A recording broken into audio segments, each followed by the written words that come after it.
Najprej lep pozdrav. Podjetniški center Pegasus nadaljujemo z našimi mesečnimi predstavitvami znanja, ali pa to znanje treba deliti, ne ga samo imeti. Tako da enkrat mesečno, kot večina od vas verjetno ve, predstavljamo naše mentore, naše strokovnjake, ki delijo pač nasvete, pa neko temo obdelajo. Današnja tema je, kako meriti nemerljivo. Ta tema je za mene vedno izredno zanimiva, predvsem zaradi tega, ker nekateri mislijo, da se da čisto vse meriti, vse se meriti ne da, ampak obstajajo pa metode, kako lahko tudi tiste stvari, ki so nemerljive, vsaj ki jih imamo povprečni ljudje za nemerljive, kako se lahko znotraj tega vzpostavi nek meter, tako da vemo, ali je naše izobraževanje koristno ali ni, ali so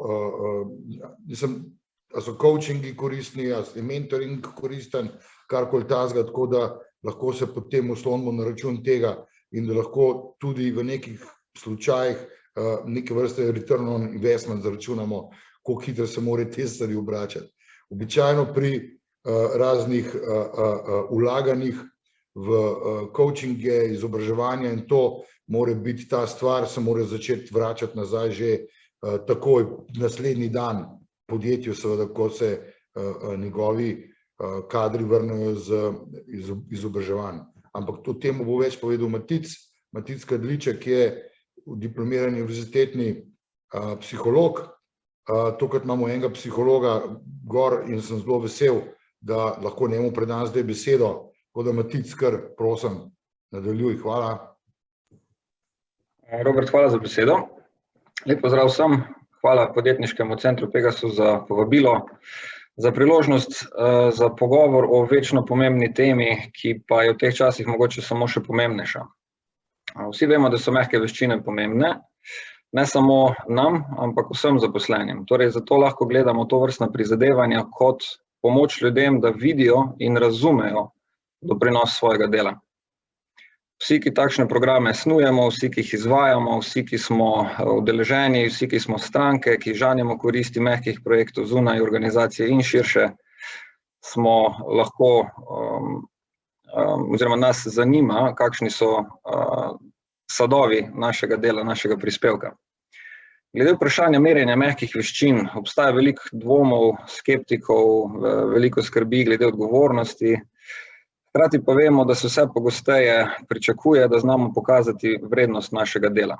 Pa naj bo to našim sodelavcem, strankam ali pa nam samim, ne nazadnje.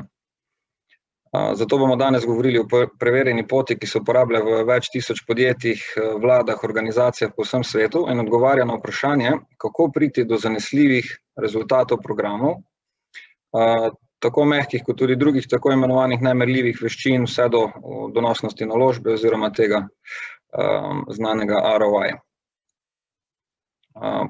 Torej, za učne cilje danes.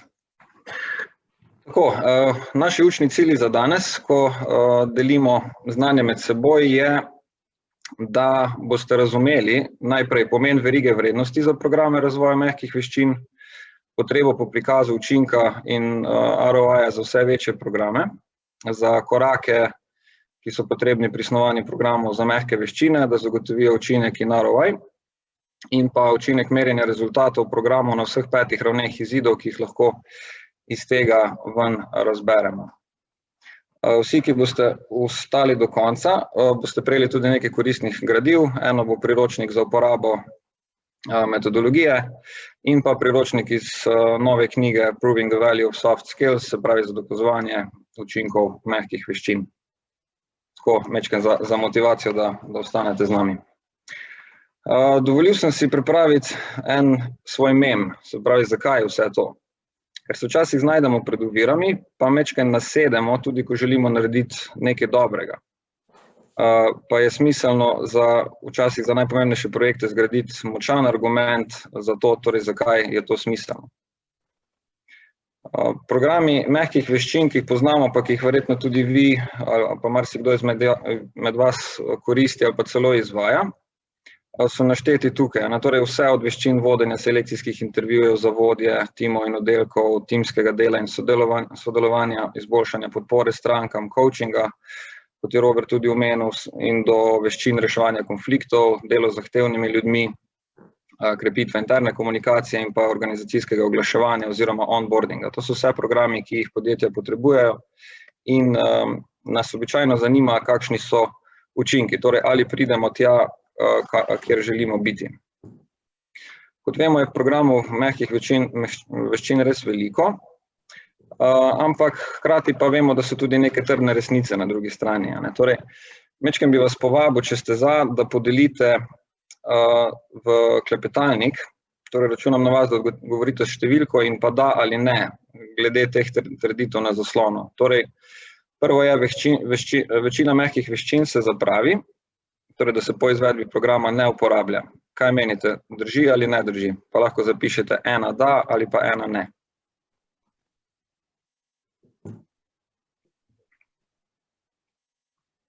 Nekaj strinjanja, nekaj nestrinjanja. Ok.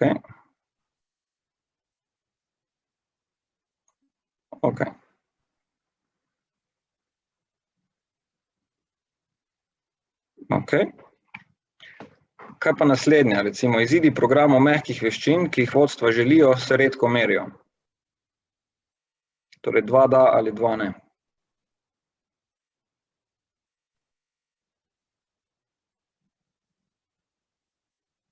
Torej, kaže, da včasih vodstva ne dobijo rezultatov, ki jih morda želijo glede tega, da bi mogoče stvar tudi lažje podprli. Potem tretje, večina ponudnikov programov mehkih veščin nima podatkov, ki bi pokazali vpliv na organizacijo. Ok, majčkeno več strinjanja. Ok. Potem večina vodstev mehke veščine vidi kot strošek, ne kot naložbo.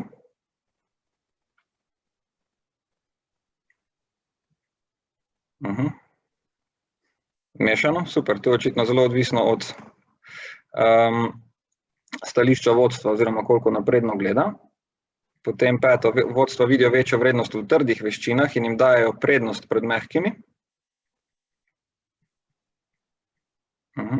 Majčkeno več dajo. Ja, gospa Metka, drži, vse odvisno od vodje, kakšno stališče ima do tega. In pa še zadnje, programi trdnih veščin imajo običajno višji ROI kot programi mehkih veščin.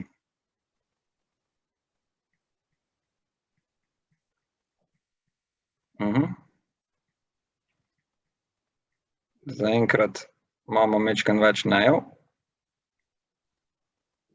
Ja, evo, gospod Marko podaja enega od bolj iskrenih odgovorov, ki se glasi ne vem. In to je pogosta težava, da ne vemo, da se nismo mogoče stvari lotili na način, ki bi lahko to prikazal. Tako, pa če gremo kar naprej, torej eden izmed temeljnih razlogov, zakaj se je donosnost naložbe oziroma ta ROI sploh začel uporabljati, je bilo kar dolgo časa nazaj in sicer je imelo zveze z upravljanjem virov. Naprimer, upravljanje virov je pomembno iz tega stališča, da vemo, če virov zmanjka, je konec zabave. In se znajdemo pred 4 možnimi scenariji, torej, oziroma 4 vprašanji, pravzaprav, da se vprašamo, kaj lahko pridobimo, če vložimo, kaj lahko pridobimo, če ne vložimo, kaj izgubimo, če vložimo, in pa kaj izgubimo, če ne vložimo. In iz tega razmišljanja potem dobimo odločitve, ali gremo v nekaj ali ne. Seveda lahko vlagamo preveč ali premalo, lahko pač rečemo, naj se drugi s tem ukvarjajo, pa najamemo outsourcing, lahko vložimo čim manj, ker smo pazljivi in nočemo tvegati preveč.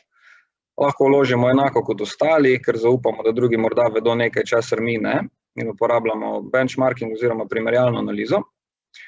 Lahko vlagamo, dokler ne zaboli, torej, ker smo radodarni in damo, kolikor le lahko. Lahko pa vložimo do učinka, ker smo poskrbeli za analizo potreb, se odločili na podlagi podatkov in ravnali preudarno. Torej, na podlagi tega se včasih odločamo, Nekateri ste že v klepetalniku omenili razlike v vodstvu in to je recimo ena slika, ki jo morda že poznate. Dilema, recimo, da reče finančni direktor, kaj pa, če jih usposabljamo in nam odidejo, izgubimo naložbo. Modri direktor, glavni direktor pa reče, kaj pa, če jih ne in ostanejo. Torej, imate zelo različna stališča glede vprašanja tveganja pri teh prizadevanjih. Tako, majčkeno se bomo pomodili tukaj pri ravneh izidov, ki izhajajo iz takih programov, bodisi za mehke veščine ali druge podobne, težko merljive. In omenimo najprej, da veriga vrednosti v takšnih projektih vedno obstaja. Lahko vzročno posledično sledimo napredku vse od vhodnih podatkov do donosnosti naložbe oziroma ROI-ja. Na začetni točki, se pravi na ravni nič, imamo vedno neke vhode. To so recimo število ljudi, ki bodo vključeni v program, ali usposabljanje, koliko ur se bodo usposabljali, kakšne bodo posledice njihove odsotnosti z dela, torej oportunitetni stroški, kakšni bodo. In to v praksi običajno, tam na desni vidimo cilj 100%, torej to tudi v praksi običajno upoštevajo vsi. Vemo, kaj je šlo notri. Težava pa je včasih, ko nas vprašajo glede mehkih veščin, kaj smo pa naredili na tem področju in začnemo naštevati, koliko ljudi je šlo čez programe, koliko izobraževalnih ur so imeli in tako naprej, torej naštevamo vhode. Kaj pogosto uprava pri tem žal sliši oziroma vodstvo je, ja, v redu, ampak to so stroški, to je šlo v proces. Vprašanje je, kaj je prišlo ven. In tukaj stvari šele postanejo dobro zanimive. Torej, na prvi ravni, ko vstopijo v program, želimo od ljudi, ki so bili vključeni, izvedeti, kako so ga videli. Naprimer, ali jim je bila vsebina relevantna, ali jim je bila vsebina pomembna, so izvedeli kaj novega, ali nameravajo naučeno uporabljati, ali bi priporočili sodelavcem ta Net Promoter Score oziroma NPS in podobno. To je precej enostavno meriti in to počnemo skoraj vedno. To so tisti vprašalniki ob koncu usposabljanj, ki, ko damo vprašalnik, recimo po delavnici, treningu, usposabljanju. Označena zvezdico tukaj pa so tista področja, ki po raziskavah kaže, da najboljše napovedujejo verjetnost za uspeh oziroma učinek, ki ga bomo našli na ravni 4. Se pravi, dober odgovor oziroma pozitiven odgovor na vsebina mi je bila relevantna, pomembna, nekaj novega nameravam uporabljati in bi priporočil, se izkaže, da ima dokaj močno povezavo z vprašanje, ali se bo to preslikalo v učinek, torej tisto, kar se izidov tiče, najbolj zanima. Če je bil odziv ugoden, lahko mogoče pričakujemo, da se bodo tudi kaj naučili. Torej, to ni težko meriti, običajno to merimo s kakšnimi preverjanji znanja po koncu, po kakem mesecu dni ali po nekem smiselnem obdobju. In se zgodi šele tukaj, namreč, če je neugoden odziv na ravni 1, je vprašanje, koliko učenja se bo zgodilo, če ljudje ne vidijo tega kot relevantno, pomembno in vse, kar smo našteli. Torej, da je poleg zadovoljstva z vsebino prišlo tudi do učenja. In odziv tukaj je nujen, ne pa zadosten pogoj, da je do učenja prišlo, ga pa omogoča. Torej, samo po sebi, da so bili zadovoljni na usposabljanju, ni nujno dovolj. Želimo, da se še kaj naučijo. In če je odziv ugoden, je bolj verjetno, da se bo tudi v učenje preslikalo. Se pravi, recimo po učenju preverimo, lahko potrdimo, ali so se naučili ali niso z nekim preverjanjem znanja. Smo preverili recimo, koliko so si zapomnili koncepte, dejstva, veščine, kompetence. To preverimo v učni situaciji z igrami vlog in podobno. In seveda samo po sebi tudi ni nujno dovolj. Vsi imamo izkušnje iz lastnega življenja, najbrž, da marsikaj več vemo, kot dejansko počnemo. Spravi, nujno je zopet znanje kot predpogoj, ne zagotavlja še pa, da bomo to tudi uporabljali. In pridemo na tretjo raven. Torej, zdaj nekaj znamo, smo preverili, ali se to tudi uporablja v praksi. Torej, tu so vprašanje, kot je uporaba vsebin, koliko pogosto uporabljajo, kakšni uspehi imajo z uporabo, kakšne so ovire na poti, torej barriers in pa omogočevalci, enablers, se pravi, kaj so pa stvari, ki nam govorijo prid, da je stvar lažje peljati v prakso.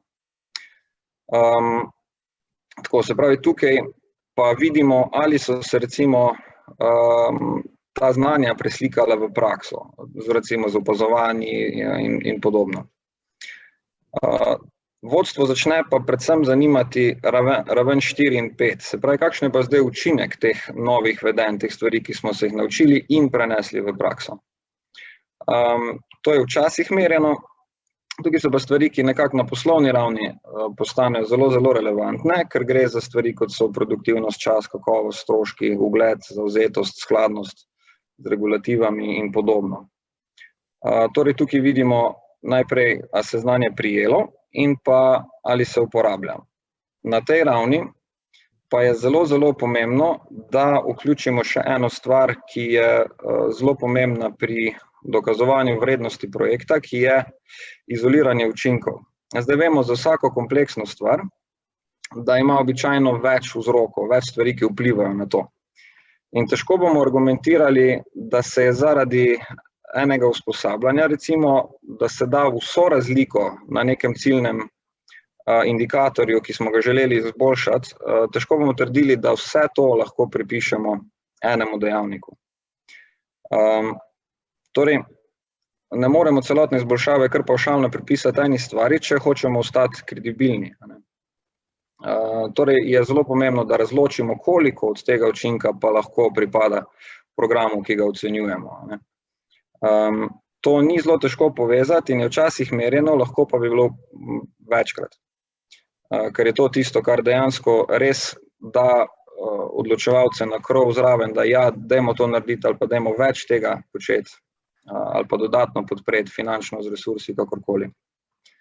Na ravni 5 najdemo pa donosnost naložbe, se pravi ROI.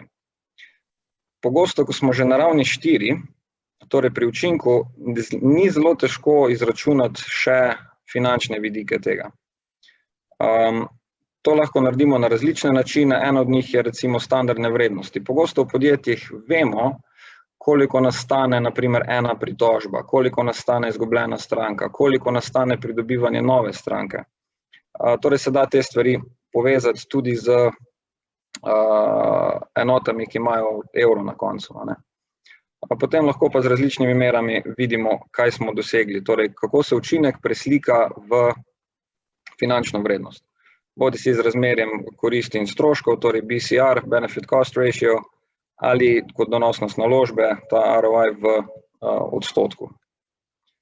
Se pravi, tukaj se stvari logično zlagajo ena na drugo, da vidimo to verigo vrednosti, kako stvar počasi uzre prakso, da se začne uporabljati in šele, ko se začne uporabljati, se lahko pokaže učinek in šele, ko se pokaže učinek, lahko to preslikamo v vrednost, tudi v nekem, recimo temu, univerzalnem jeziku. Ko omenjamo ROI za vse, ki enačbe mogoče še ne poznate, samo hitra obnova, BCR, se pravi razmerje koristi in stroškov, je čisto enostavno, uporablja se že stoletja v vladah, recimo samo koristi programa delimo z stroški programa in dobimo razmerje. ROI, se pravi donosnost naložbe, je pa zelo podobna, najdemo pa v števcu neto koristi, torej koristi programa minus stroški programa, pa prav tako vlomljeno stroški programa krat 100% in dobimo procent. Torej, poznamo še tudi mero, kot je recimo obdobje vračila, ki nam pove, v kolikšnem času se nam zdaj, kar smo vložili v nek razvojni projekt za ljudi, za mehke veščine in tudi druge sorodne, da vidimo, v kolikšnem času se nam investicija povrne in od takrat naprej žanjimo koristi. V primeru številkah recimo bi bilo, če vzamemo neko relativno ne zelo drag projekt, lahko vidimo, da bo BCR tukaj 1,76 proti 1. ROI je pa zelo podoben, pa odčitamo, da je 76%. Se pravi, pravzaprav BCR minus 1 krat 100% dobimo ROI. Kako se to bere? Pomeni, za vsak evro vložen dobimo svoj evro nazaj in 76 centov zraven. Torej, za vsak evro dobim evro 76 nazaj, se pokrije plus 76 centov. Tako. Enačba ste videli, da je zelo, zelo enostavna. To je stvar 4. razreda osnovne šole, mislim, da. Kar je izziv, je pa ta pomembna malenkost, ki je, kaj točno gre v števec in kaj v imenovalec. Vse je odvisno od tega. Zato, da to ugotovimo, pa imamo logičen vzročno-posledičen procesni model, torej kako pridemo do pravilnih podatkov, ki jih v to formulo damo. Ne se ustrašiti, ni tako težko razumeti in ga bomo predelali v žvečljivih kosih. Bomo šli po 4 sklopih, torej 12 korakov v 4 sklopih. Naj tu zadostuje to, da prepoznate že omenjenih 5 ravni. Se pravi, v prvem sklopu vidite raven 0, najprej vhod. Pri zbiranju podatkov raven 1, torej kakšen je odziv in kakšna je nameravana dejavnost. Raven 2, torej učenje. Raven 3, uporaba in raven 4, učinek. Kasneje še raven 5, torej ROI, kakšna je bila donosnost naložbe, in pa nov izid tukaj, ki so pa neopredmetene koristi. Takšni programi praviloma ustvarijo tudi neopredmetene koristi, bomo pa več o tem v nadaljevanju. Torej zaenkrat dajmo to na stran, ker se bomo v podrobnosti spustili majčkeno kasneje. Vsak program morda ni dovolj pomemben za to vrstno angažiranje, kot ste ga videli tukaj. Morda pa imamo vendarle takšne, ki so nam toliko pomembni, da jih enostavno moramo narediti prav. Rekli smo nekje na prejšnji prosojnici, ste najbrž zasledili nekje 5 do 10% programov, da gre vse do 5. ravni, do ROI. Običajno pa so dejavniki za izbor programov, ki gredo v takšno vrsto analize in zasnove, se pravi najprej zasnove in potem analize, so pa tisti, ki so posebej dragi, tisti, ki so povezani z operativnimi cilji in izzivi, tisti, ki imajo strateško veljavo za organizacijo, tisti, ki zbujajo zanimanje za rezultate strani vodstva, tisti, ki so zelo vidni in prepoznavni, bodisi interno, bodisi v javnem interesu, tisti, ki vključujejo veliko ljudi, da so uspešni, in pa tisti, ki terjajo veliko količino časa, da jih izvedemo. Tako. Obljubil sem, da gremo po vrsti po sklopih. Se pravi, prvi je načrtovanje, načrtuj ocenjevanje. Ključen korak, za katerega v praksi pogosto opažam, da manjka, je že kar prvi. In to je začni z zakaj. Programe poravnaj s poslom. Vsi ostali koraki so v vzročno-posledični zvezi s tem, zaradi česar je ta korak zelo, zelo pomemben. Torej, mora biti stvar, ki je zelo poravnana z nekimi cilji, ki jih želimo doseči, če ne je vprašanje, kakšna bo motivacija ali bo učinek poravnan s tem, kar kot podjetje želimo in tako naprej. Potem moramo poskrbeti, da je rešitev, ki jo predlagamo, izvedljiva in da je pravilna. Ni odgovor na vsak izziv z mehkimi veščinami, kar team building. Na meji med načrtovanjem in zbiranjem podatkov je pa pričakuj uspeh, načrtuj za rezultate. Torej, da začnemo s koncem v mislih in že v zasnovi predvidimo, katere podatke bomo potrebovali, kdaj in pa kako jih bomo zajemali.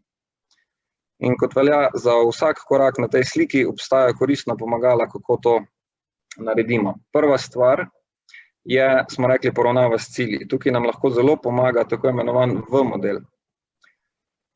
Tukaj se prepričamo, ali imamo rešitev, ki nas bo pripeljala iz točke, kjer smo, v točko, kjer želimo biti. Začnemo levo zgoraj in se najprej vprašamo o minimalnih zahtevah, o minimalnih kriterijih, da rečemo, ok, vredno nam je iti v to. Naprimer, za vladne programe je lahko to 0% ROI, pomeni, za kolikor vložimo, vsaj pokriti se mora. Moramo toliko, kot damo notri, moramo dobiti ven. In je to naš minimalen sprejemljiv standard. V praksi se recimo za kapitalske naložbe, mislim, da se okrog 15% predvideva, tukaj pa običajno nekje 25%. Torej za vsak evro hočem evro 25 nazaj, sicer se vodstvo lahko vpraša, ali sploh iti v to ali ne. Torej pogosto se uporablja 25%. Okay. Zdaj naslednje vprašanje. Kaj se mora zgoditi, da do te razlike pridemo? Torej, kaj so poslovne potrebe? Kaj so indikatorji, ki se morajo premakniti in za koliko, da mi teh 25% dosežemo? In zastavimo cilje glede učinka. Torej, ali je to, ne vem, zmanjšano število pritožb, ali je to hitrejši odziv na stranke. Vsekakor nekaj merljivega, kar je poslovno relevantno, ki nas bo pripeljalo do učinka, ki ga želimo. Torej, če želimo ta indikator premakniti, kaj se mora zgoditi, kaj se mora spremeniti v smislu konkretnih vedenj, da se bo ta indikator izboljšal? Torej, kaj so potrebe glede uporabe, uporabe stvari, ki nas bodo pripeljale tja? Torej, postavimo cilje glede uporabe. Katera vedenja, kar se da konkretno, morajo uporabljati, da bomo vplivali na to mero, ki jo želimo spremeniti, izboljšati. Torej, tukaj pri uporabi že vidimo, če želimo, da bodo ljudje nekaj uporabljali, da bojo spremenili vedenje, pomeni, da morajo nekaj znati za to. Torej, tukaj ven vidimo določene potrebe glede učenja, neke učne cilje, ki morajo veljati, da se bodo lahko vedli ali pa uporabljali nove načine, ki jih potrebujemo. Če želimo, da se to naučijo, moramo v njih spodbuditi določen odziv. Torej, kako bomo naredili, da bodo videli ta znanja kot pomembna za njihov uspeh pri delu, kot relevantna, kot nekaj, kar jim je novo, nekaj, kar bi mogoče tudi priporočili drugim, ker se to izkaže v praksi, da je kar močna mera za napovedovanje učinka tudi. In to uplaniramo. Se pravi, to se vse dogaja še preden program lansiramo, preden ga damo v življenje, da začnejo sodelavci, zaposleni ali pa stranke, karkoli že v ta projekt damo, da še preden ga lansiramo, je to vse del zasnove. Smo šli torej po teh ravneh v obratni smeri, začeli smo na vrhu, kaj želimo spremeniti in pa razdelali konkretno, kaj moramo doseči, da se to zgodi. Čisto na dnu so pa vhodne potrebe, se pravi, da to dosežemo, koliko recimo ljudi bomo morali vključiti, jih naučiti, da bodo spremenili ravnanje glede nečesa, vodenje, mehke veščine, da bodo izboljšali, da se nek indikator spremeni, da pridemo do ROI, ki ga želimo.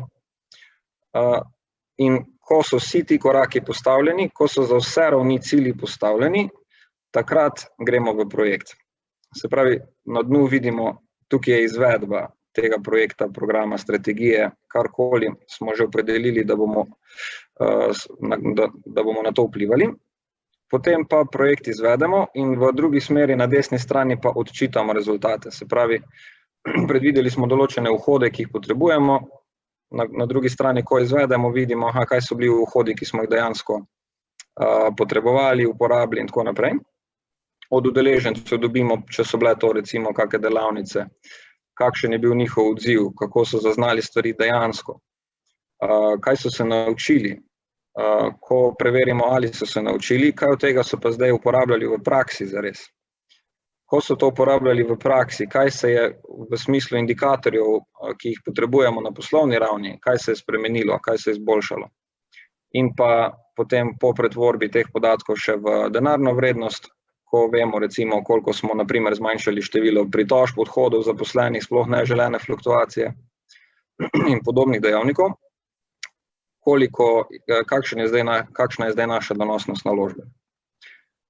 Tako, se pravi, model nam zelo, zelo dobro pomaga postaviti oziroma poravnati naš projekt s tem, kar potrebujemo.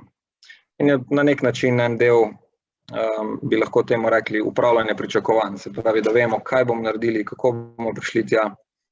In je veliko poudarka tukaj tudi na komunikaciji in z snovalci programa in z tistimi, ki to odobrijo, sponzorirajo, financirajo in z udeleženci in z vodji udeležencev in tako naprej. Ker je to zelo, zelo pomembno za uspeh projekta. Kmalu bo vprašanje za vas, zato vas prosim za budno spremljanje, da ponovimo ravni. Torej, na ravni 1 pri odzivu se osredotočamo na cilje, ki so. Torej, odziv tukaj opredeljuje jasne mere želenih. Torej, cilj ravni 1 je, da imamo opredeljene jasne mere želenih odzivov na program, kot bo prikazan kot bo prikazan in posredovan deležnikom oziroma udeležencem. Kakšna reakcija hočemo, da bo. Potem za učenje, zopet jasne mere izboljšanja glede ravni znanja, recimo prej potem, obveščenost in veščin, ki jih naj udeleženci usvojijo, da bo program uspešen. Potem za uporabo, jasne mere dejavnosti, ki pomenijo uspeh pri uporabi, da vemo, kaj nam šteje kot, zdaj pa znajo uporabljati ali pa da dovolj pogosto uporabljajo eno veščino. Za učinek, kaj so tiste mere, ki se bodo spremenile ali izboljšale kot posledica tega, kar smo v programu naredili, in pa na koncu ROI, se pravi donosnost naložbe, kaj je tista minimalna sprejemljiva donosnost naložbe v program, kot primerjava stroškov programa z monetarnimi koristmi programa. In vprašanje za vas se glasi, na kateri ravni je vsaka trditev oziroma vsak cilj. Recimo cilj zmanjšati količino pritožb za 20% v enem letu. Katera raven je to? Raven 1 odziv, raven 2 učenje, raven 3 uporaba, raven 4 učinek ali raven 5 ROI. Pa vas prosim za odgovore v klepetalnik. Za enko bi rekli ROI, ok. Učinek, ok. Najlažje bo, če odgovorite kar za 1 pika, recimo, če na prvo vprašanje odgovarjate 1 pika in pa številka ravni, za katero menite, da gre. Ok. Več jih pravi ROI.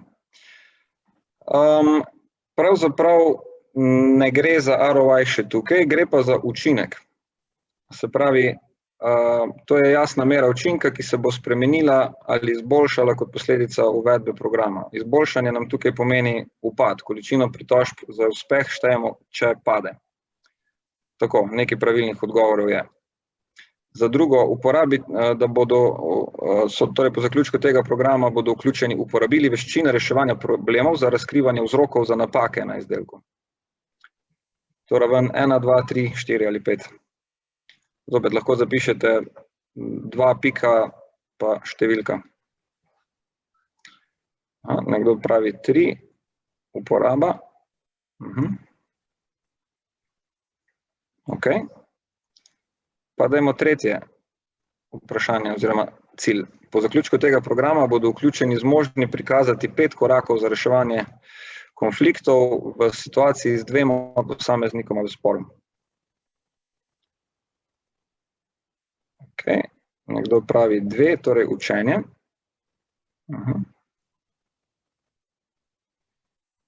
Ok.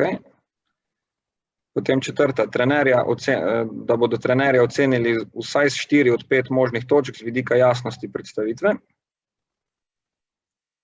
Katera raven bi bila to? 1, 2, 1. Ok.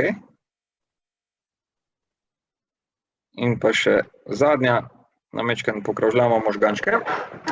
Po zaključku tega programa bodo vključeni znižali količino časa za pripravo ponudbe. Torej v krajšem času so zmožni pripraviti ponudbo. 4 učinek, 2 učenje. Ok, pa lahko preverimo rezultate. Torej, prva je 4. Zmanjšati količino pritožb za 20% v enem letu je učinek. To je stvar, ki jo kot v indikatorju lahko odčitamo kot končni učinek vsega učenja, vedenja, uporabe, ki je bil rezultat tega programa. Naslednji, uporabiti veščine, je uporaba. Torej, je že ključna beseda, bodo uporabili te veščine. Da bodo zmožni prikazati 5 korakov, je stvar učenja. Torej so zmožni, ne vemo še, samo iz tega, ali bodo to tudi uporabljali. Torej, vemo, da znajo, so pokazali, demonstrirali. Je pa vprašanje, ali to uporabljajo tudi v praksi. Ocena trenerja, torej vsaj 4 od 5, glede jasnosti drži, je stvar odziva. To je tisto, kar recimo z anketami po delavnici spremljamo. Torej, da je bil dovolj jasen. 4 od 5 smo dali za minimalen kriterij in je to ok. in pa znižali količino časa za pripravo ponudbe. Zopet drži, tisti, ki ste odgovorili učinek, imate prav, ste pravilno odgovorili. Tako. Zdaj, mečkem bolje poznamo ravni. Tako, pa smo v naslednjem sklopu po tem procesnem modelu, ki je zberi podatke.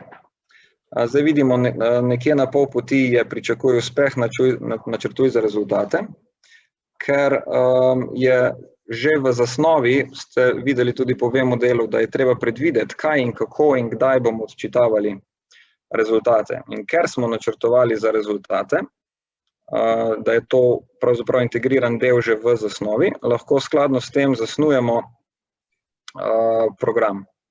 Torej, vemo, kakšne podatke zajemamo, vemo, kaj moramo priskrbeti, da se znanje prime. Torej, tukaj je, ko snujemo, poskrbi za pomembnost, zasnuj za ta prave vhode, ki jih bomo potrebovali, imej v mislih, kakšen mora biti odziv, kakšno mora biti učenje, torej česa se mora naučiti, in pa poskrbi, da se prime, torej zasnuj za to, da bodo uporabljali in da bo učinek.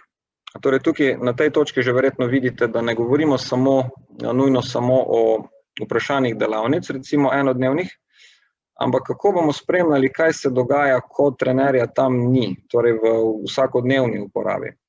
In že vidimo, da je smiselno v tak projekt vključiti majčkeno širšo populacijo, kot smo običajno vajeni. Torej smo zopet pri komunikacijskem vidiku tega, kako zelo pomembno je, da je majčkeno širši krog aktivno udeležen pri snovanju in izvajanju določenega programa. Ker kaj vemo iz prakse? Iz prakse vemo to, da je razlog številka 1, zakaj kakšna usposabljanja ne delujejo, je, ker ni zadostne podpore vodje ali vodstva.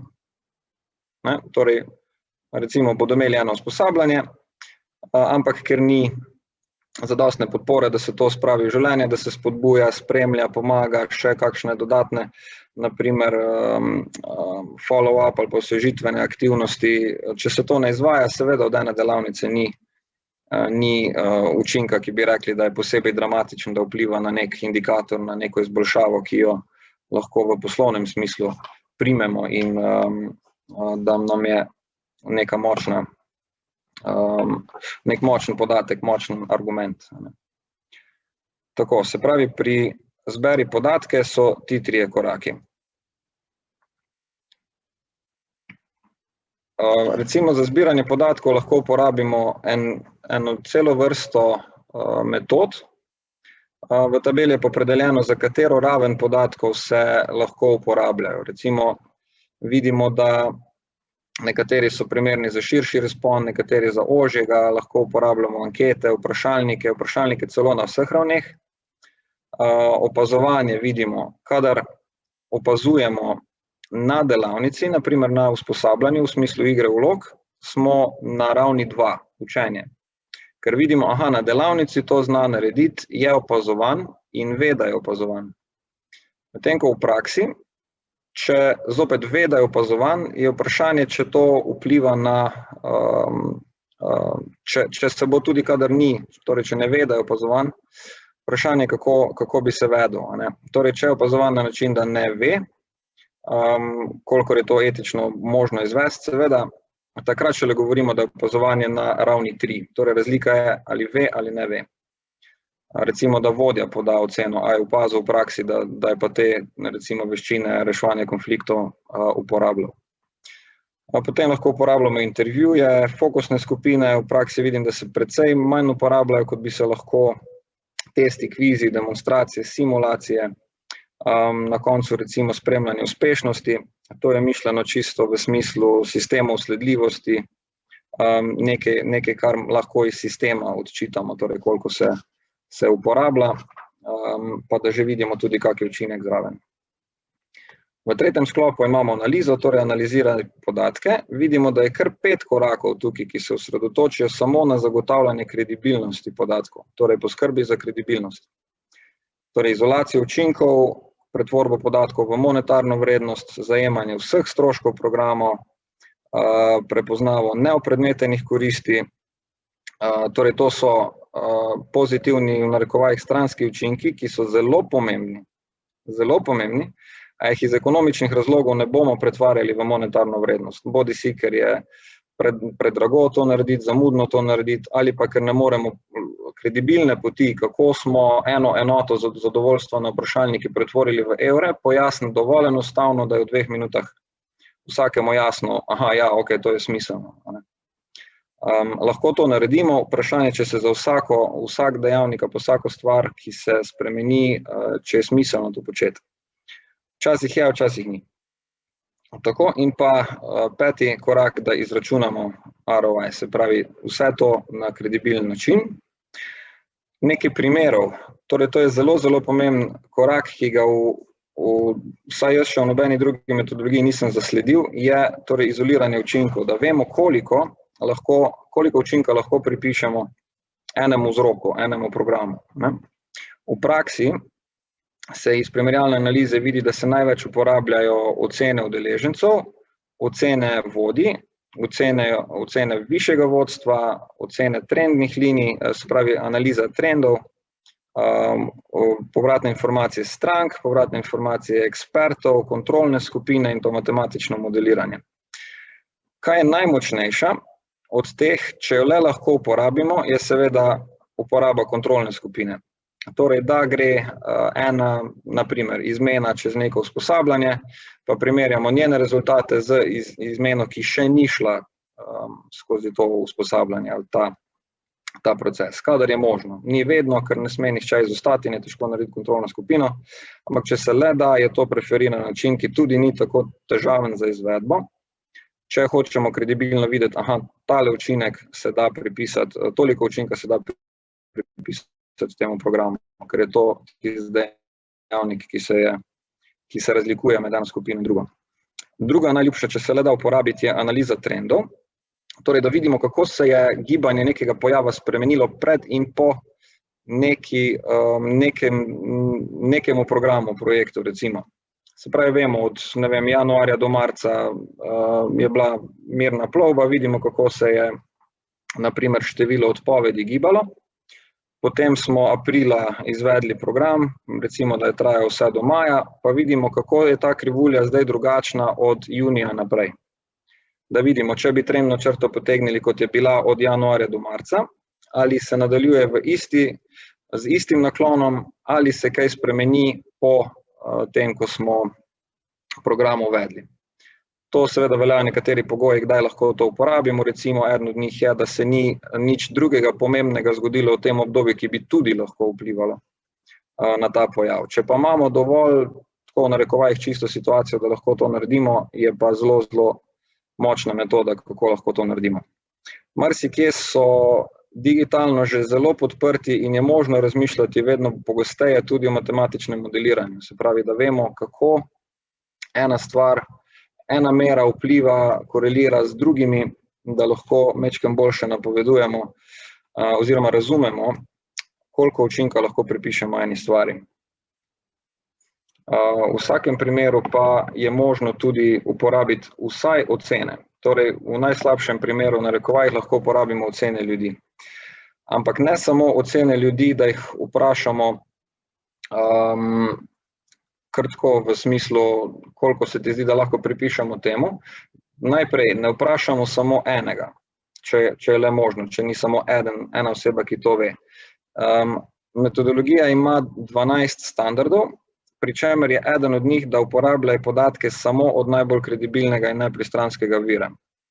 Torej nekdo, bom dal mogoče za šalo primer, da boljše razumemo, o uspešnosti treninga ne boš spraševal trenerja, recimo. Bo recimo direktni vodja človeka, ki je bil na tem usposabljanju, bo verjetno bolj kredibilen vir, ki je tudi videl, ali se je kaj spremenilo ali ne. Pa če bo rekel, ja, več stvari je vplivalo na to, da je zdaj majčkeno manj konfliktov, eden od njih je zagotovo tudi usposabljanje, pa če reče recimo 50% tega lahko pripišemo usposabljanju, tudi ne rečemo, ok, samo bomo vzeli 50% tega učinka, ampak ga še vprašamo, kako sigurni si, da je 50% pravilen odgovor, torej interval zaupanja hočemo. Če reče, ja, recimo 80% siguren sem, da je 50% pravilen odgovor, bomo vzeli 40%, torej spodnjo mejo tega razpona okrog ocene. Torej, vedno uporabljamo kar se da konzervativno oceno, da lahko res kredibilno stojimo za tem, da kar smo dobili kot podatek na koncu ven, je kvečjemu majčkeno podcenjen in nikakor ne precenjen. Da res vemo, kaj smo s tem doprinesli.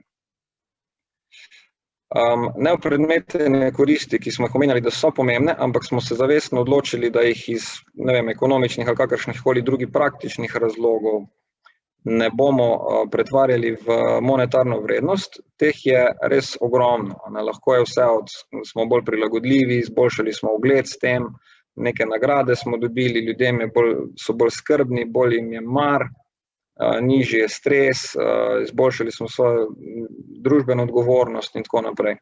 Spravi so stvari, ki so zelo pomembne, jih je vredno navesti, niso pa nujno tisti ključni dejavnik, zaradi česar smo se projekta pravzaprav lotili.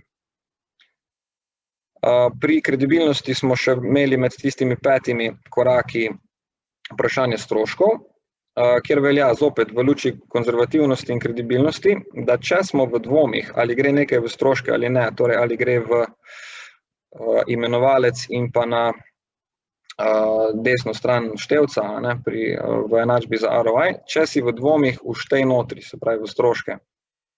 Zato, ker stvar mora vzdržati tudi najzahtevnejši pregled. Se pravi, da vsi vedo, naredili smo oceno pravilno, zasnovali smo za to, da bo učinek in je dejansko rezultat, ki pride na koncu ven verodostojen, se lahko naslonimo na njega, da drži. Stroškov je več vrst, upoštevamo tako neposredne, kot tudi posredne. Neposredni so recimo tisti, ki jih plačamo po računih, naprimer za gradiva, za tisk, za trenerja, za prostor, če smo najeli in take stvari, za poti. Posredni so pa recimo kakšni, ki so lahko nastanejo interno. Naprimer analizo potreb, ko smo delali, ko smo čas porabili za to, ko smo snovali program, ko smo ljudi napotili na usposabljanje, smo najbrž naredili tudi nek oportunitetni strošek, v smislu ta čas niso opravljali rednega dela, stvar, ki se tiče plače in dodatkov, kakšni administrativni in režijski stroški, in pa recimo ocenjevanje, kadar je interno. Če imamo eksternega ocenjevalca, ali pa lahko tudi neposreden, ker tudi dobimo recimo račun za to. Če imamo pa interno v podjetju kapacitete za te stvari izvajati, torej snovati in evaluirati, je pa to ena stvar, ki je v našem strošku dela. Kot sem že omenil, nekaj precej konzervativnih načel tukaj velja. Teh je 12, ki so pomembni z tega vidika, da vodijo proces, pravzaprav, da ko smo v precepu, ko se moramo odločati, katero pot obrati, katero vrednost izbrati in tako naprej, da omogoča proces, ki je kredibilen, konzervativen in da omogoča primerljivost.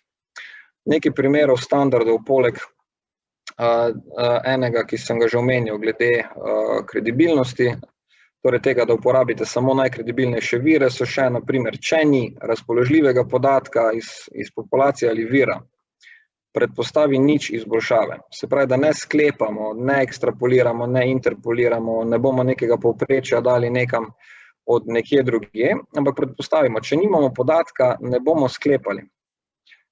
Dajmo reči, učinek je nič, mogoče ga imamo kje drugje, ali pa poskrbimo, da podatek pridobimo. Zaradi tega je toliko pomembno, da dobro zasnujemo stvar, ker nam že samo to načelo preprečuje, da bomo preveč kreativni z rezultati. Torej, že moramo predvideti, kako bomo učitali, kje bomo podatek dobili in tako naprej. In s tem tudi vključujemo ljudi na krov za naš projekt, ker jih bomo rabili za rezultate. Potem recimo izogibaj se ekstremnim podatkom in nepodprtim trditvam. Če imamo en izjemno dober podatek, vprašanje, če se ima smisel na tisto eno izjemo naslanjati in obratno, recimo v negativno smer. In pa še zelo pomembna stvar, tudi rezultate sporoči vsem ključnim deležnikom. Torej ne, da izvajamo ocenjevanje in potem to ostane nekje v omari, ampak predvidevamo in poudarjamo še ta del, da je treba zgodbo povedati. To so kontekstualizirani podatki, to ni stvar samo številk, ampak moramo vedeti, kako smo jih dobili, kaj smo s tem naredili, kako zgodbo ob tem, kaj so ljudje odnesli od tega, recimo, kar mi je vedno tudi meni kot trenerju lepo slišati, je pozitiven odgovor na vprašanje, kot rezultat tega treninga sem opazil pozitivne spremembe v mojem zasebnem življenju. Ne?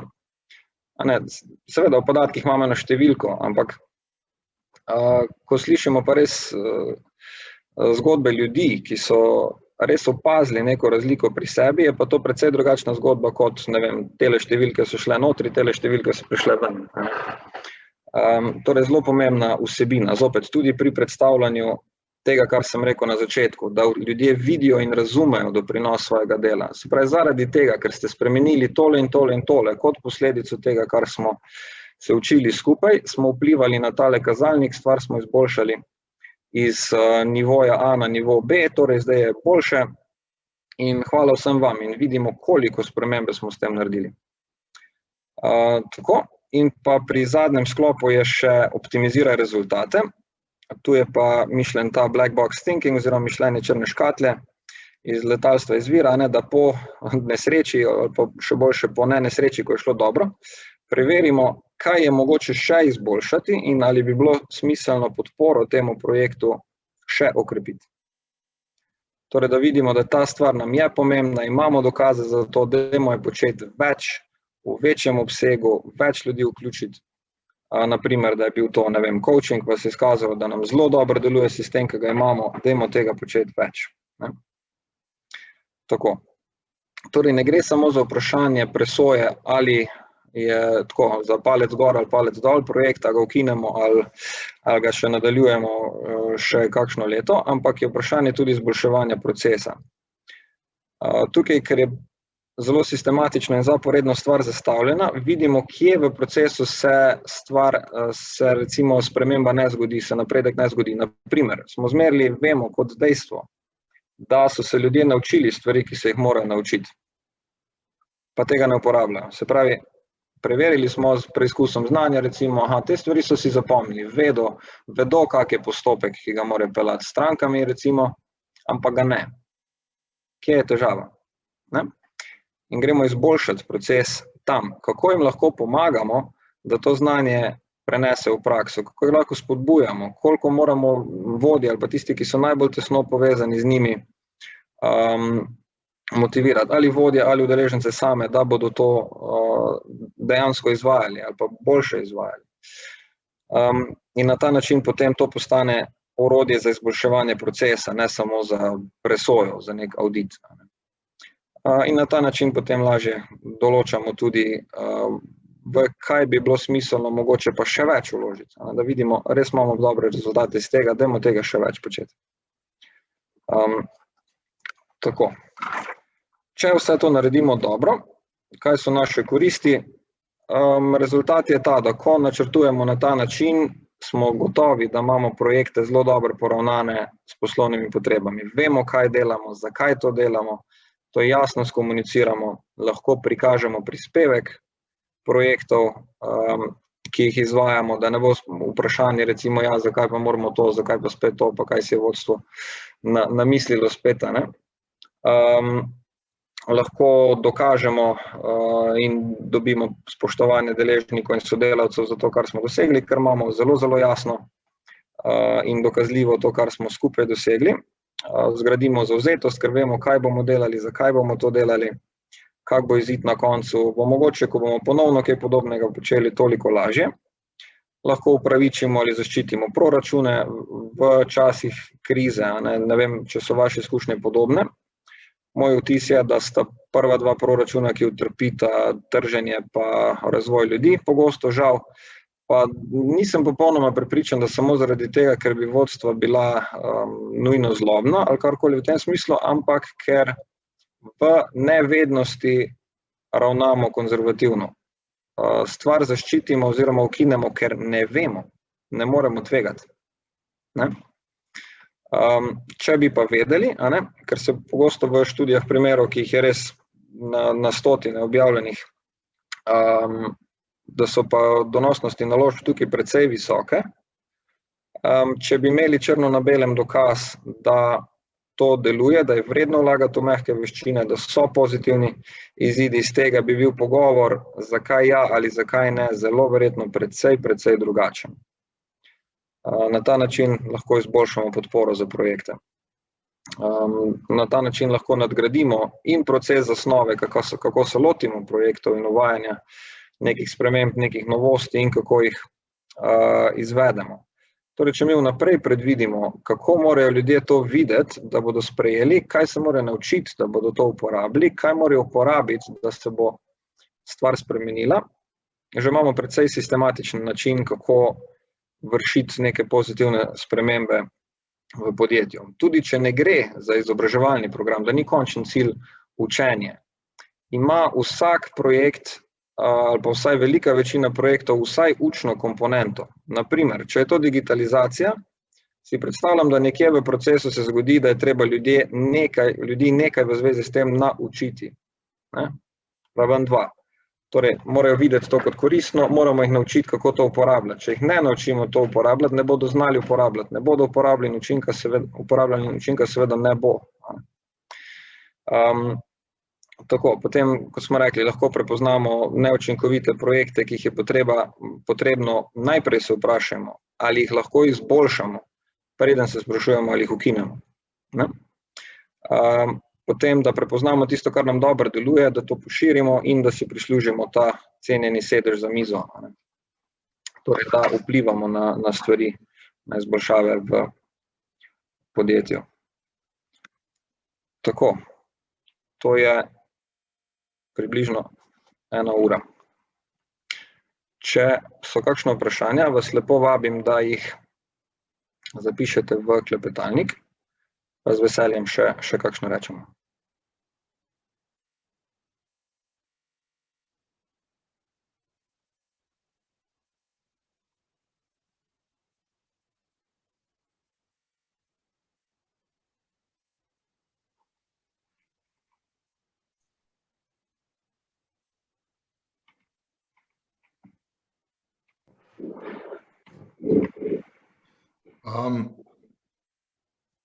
Bi jaz eno vprašanje dal. Matic, koliko velika podjetja lahko merijo, ali je to za vsa podjetja, ali je to samo za bolj velika podjetja? Kako to gre? Učinkov seveda izobraževanj pa tega. Jaz bi rekel, da ni nujno največji dejavnik ali pa edini dejavnik velikost podjetja, ampak je vrednost spremembe, ki jo želimo izvršiti. Recimo, če smo neko manjše podjetje, pa načrtujemo en večji preboj, eno večjo stvar doseči, je verjetno smiselno vseeno uporabiti to. Proces ni tako zelo zahteven, kot mogoče izgleda. Zdaj moramo upoštevati, da je bilo v 1 uri treba predstaviti nekako vse to, ampak za vsak korak obstaja ogromno pomagal, kako se da to uporabiti v praksi. Tako da ni tako težko, da bi rekel, to lahko samo večje podjetje, ki imajo presežne resurse, uporabljajo. Ja.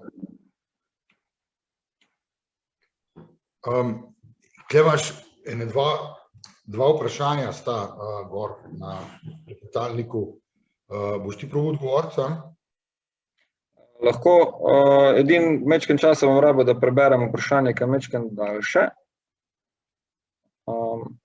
Robert, če je v vmesnem času kakšno vprašanje, komentar ali karkoli, je kar v redu čas. To bi hotel reči, da običajno se v podjetjih ne zavedamo tega, da je edino stvar, ki jo prodajamo, je naše znanje. Znanje, preoblikovanje produktov, se pravi znanje kot tako, pa je čisto vseeno, ali delamo znanje, delamo programe, ali pa delamo izdelke, ali prodajamo storitve ali karkoli. Vsi prodajamo znanje. Vsi ljudje skupaj v podjetju skupaj združujejo svoje znanje in ga potem na trgu probajo prodati po čim višji ceni, seveda. Kako pa veriga vrednosti nastaja pa enostavno tako, da od začetka do konca vsak nekaj doda, in potem seveda imamo nek produkt, ki je vreden, kakor ga trg prizna ali pa kakor ga mi cenimo. Najbolj pomembna stvar tukaj je zato, da resnično se zavedamo, da če mi prodajemo znanje, da moramo mi znanje tudi dobivati. Če mi prodajemo znanje, mi moramo znanje imeti. Če pa ga hočemo imeti, se moramo pa stalno učiti. Časi, ko so ljudje rekli, sej, dolgo je že, ko sem jaz hodil v šolo, so menili za zdavni. Ta današnja tema je meni bila izredno zanimiva točno zaradi tega, ker zdaj v katera znanja vlagati, da se pa nam najbolj izplača. Ko je omenil Matic Paretovo načelo, je bilo logično, da v tiste stvari vlagaš, ki ti prinese v kratkem času 80% nekih, bom rekel, doprinosa. Zato je ta tehnologija oziroma ta metodologija bila meni toliko fajna, toliko dobra, ker enostavno lahko sam pri sebi ugotoviš zelo hitro, na katera izobraževanja se splača poslati ljudi. In prej Matic dam tebi besedo, bi resnično sem to povedal in ne pozabiti na oportunitetne koristi. Na dobro ime podjetja, na dobro ime posameznikov, ker od te, bom rekel, te koristi je zelo težko oceniti. Ampak dejstvo pa je, da če ti vlagaš v znanje ljudi, če ti šolaš svoje ljudi, da imaš tudi na trgu dela dober sloves in dobiš boljši kader. To se ne da ovrednotiti, ampak recimo to je ena od tistih koristi, ki noter niso bile posebej poudarjene. Matic, zdaj dam pa tebi nazaj besedo. Ja, Robert, se popolnoma strinjam, na oportunitetne koristi, to je tisto, kar se tukaj imenuje oziroma je smatrano pod neopremetene koristi. Stvari, ki so zelo, zelo pozitivne in so zelo pomembne, torej to, da jih ne pretvorimo v monetarne vrednosti, ničesar ne pove o njihovi pomembnosti. Pomembne so, včasih še bolj, samo ni bil to fokus našega prizadevanja, ni bil glavni fokus. Je bila ena stvar, ki smo jo pozitivno naredili tako usput, je tudi vplivala, ne bomo zdaj pa vsakega dejavnika šli na toliko nadrobno si ogledati. Odgovor na to je zelo verjetno z nekaj ali pa s precej truda možen, vprašanje je, če je smiseln. To moramo biti praktični. Ja, tukaj imaš vprašanje noter, kdo je tisti, ki običajno investira v ta ROI Studio? Ali je to zunanji izvajalec, ali to podjetje v bistvu prav, da ga zanima return on investment za return on investment? Aha, ok. To vprašanje je precej pogosto. Vidim, da je od Katarine. Katarina, z veseljem pošljem članek na to temo, je zelo dobro razloženo, kak je ROI na ROI. Tudi obstaja odgovor na to. Je kar pogosto. Hvala za vprašanje. Nekaj drugih vprašanj je še bilo, torej, kaj v primeru, ko si prišel, Metka sprašuje, šele po zaključku izobraževalnega programa in nimaš vhodnih podatkov, kaj se v tistem trenutku zdi koristno. Zdaj, za nazaj delati stvari je precej težje, sploh iz vidika kredibilnosti. Nekaj se sigurno da narediti, zagotovo pa ne bo imelo enake čvrstosti pri, tako da bi rekli, poročanju kakim zelo zahtevnim deležnikom, da bi nam priznali, to je pa dejstvo, da je tako in nič drugače. Kar se da narediti, kot smo omenjali, uporabiti je nujno treba najmanj eno metodo izoliranja učinkov, se pravi najprej povezati, kaj se je kot rezultat tega izobraževanja spremenilo. Vidimo podatke prej in potem. In seveda, kot smo rekli, ne moremo vsega tega pripisati enemu dejavniku, torej učinkom nekega izobraževanja. Zato vzamemo najbolj kredibilen vir oziroma vire, ki jih najdemo, jih vprašamo, naštej mi vse dejavnike, ki so vplivali na to, da se je tale stvar spremenila. Recimo, da je manj konfliktov, recimo, da je, ne vem, manj pritožb strank, recimo, karkoli je takega, kar je nekako bolj oprijemljivo. In da razvrstijo deleže vpliva do 100% preko vseh teh dejavnikov. Tole izobraževanje bo imelo pač nekaj, recimo, ne vem, 20% te tega upada pritožb strank, pa res lahko pripišemo temu. Aha, ok. Se pravi, na ta način lahko vsaj nekaj izluščimo za nazaj, ni pa to idealno. Zato, kot smo rekli, samo 5 do 10% projektov v podjetjih je smiselno, da grejo čez tako rigorozen proces. Naprimer, to so zelo pomembne stvari. Stvari, naprimer, s katerimi se Robert ukvarja, stvari, kot so change management, ko je res tak lepo stresen podjetje, naprimer, ker moramo dobro zastaviti, kako bomo to stvar postopno izboljšali. Za projekte tega reda velikosti bolj. Za 4-urno delavnico nima smisla bistveno več narediti, kot pa iti do kvečjemu 3. ravni. Torej, kaj se je spremenilo v vedenju kot rezultat tega usposabljanja. Če prav razumem, je to metodologija. Potem, ko podjetje to metodologijo osvoji, potem oni lahko naprej sami po tem metodologiji delajo. Imam prav? Drži. Ja. Pravi, če kdo želi, pokliče nas, pa kar njega osebno direkt, pa se mi zmerno damo kontakt in lahko se z Maticem dobi, Matic pokaže metodologijo, normalno kot zunanji svetovalec to pokaže, kako to gre, nauči ljudi in potem se to vsako podjetje zase odloča. Je pa tako, kot si ti rekel, zelo malo je stvari v podjetjih, katere je treba, a pa katere se sploh splača meriti po tej metodi. Tiste stvari, ki so bolj pomembne, v katero smer vlagamo denar, zdaj neka podjetja zelo veliko investirajo v izobraževanje, pa ne vejo, kam čistočem, pa kakšne so koristi.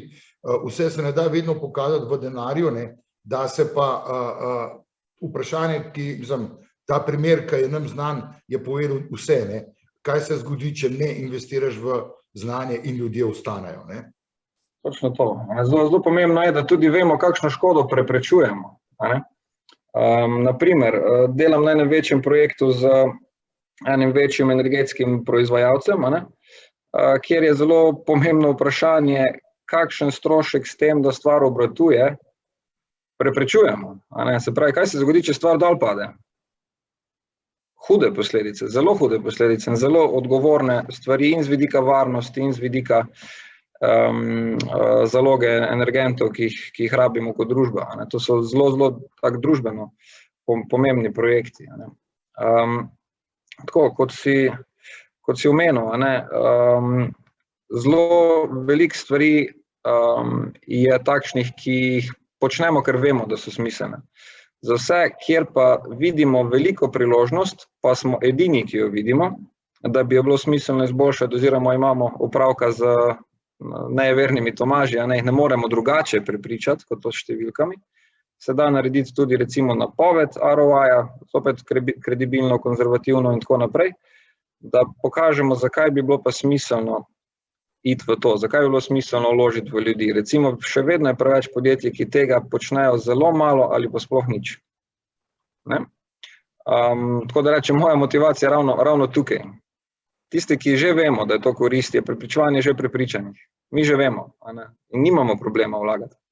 Kaj pa z ljudmi, ki odločajo o ja ali ne, pa niso enakega mnenja? Kaj pa tam naredimo? Tam pa je lahko to kar smiselno. Naprimer, zdaj se bomo vračali na delo. Obstajajo študije v tem oziru, kakšne so razlike med zaposlenimi, ki delajo od doma in tistimi, ki prihajajo v podjetje. Recimo, da se evaluirati to, kaj se nam bolj splača ljudi zdaj za vsako ceno nazaj klicati, ali pa mogoče ni treba. Mogoče bo še boljše, če ne. Kaj je problem? Ne vemo. Ne vemo. In bomo ugibali. Odločiti se nekaj moramo, to je dejstvo. Vprašanje pa, če bo ta odločitev dobra. Ni pa vse splošnega odgovora, A je boljše kot B, odvisno od podjetja, odvisno od dejavnosti in tako naprej. Ampak za vaš primer, kaj je boljše? Nam pogosto ne vemo. Ja, vse se ne da determinirati, čeprav si velikrat želimo, če bi se vse dali zmer, bi bilo ta življenje bistveno lažje. Ne vem. Pa tudi ne. Ja, ali pa tudi ne. Bog ne daj, da bi mrzdo vedel, kaj si partner v procentih mislilo, ne, pozitivno, negativno, ne, in bi bilo pa lahko zanimivo. Dobro, če še kakšno vprašanje, dajte še napisati, če ne bomo počasi končali. Načeloma vam rekel tako, Matic, hvala. Če ne drugega, si marsikomu odprl nek nov poglavje v razmišljanju. Kako bi lahko meril, zakaj meril, kdaj meril, kako meril. Če kdo rabi te stvari, seveda se ne obrne na tebe, da mu ti to metodologijo pokažeš, razložiš, pač da jih naučiš in potem lahko vsako podjetje samo po sebi naprej to dela. Vse ostalo bom rekel perfektno, hvala ti tudi v mojem imenu, tudi jaz sem se kar precej naučil, kot običajno. Mi bomo nadaljevali z našimi izobraževanji, kot sem rekel, z našimi webinarji, naših strokovnjakov jeseni, septembra.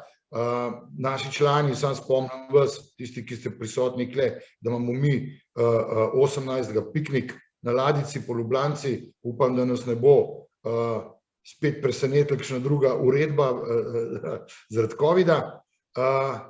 Tisti, ki hočete se nam pridružiti, boste bili dobrodošli, drugače pa srečno vsem skupaj, Matic, še enkrat hvala in pa lepo poletje. Srečno. Srečno.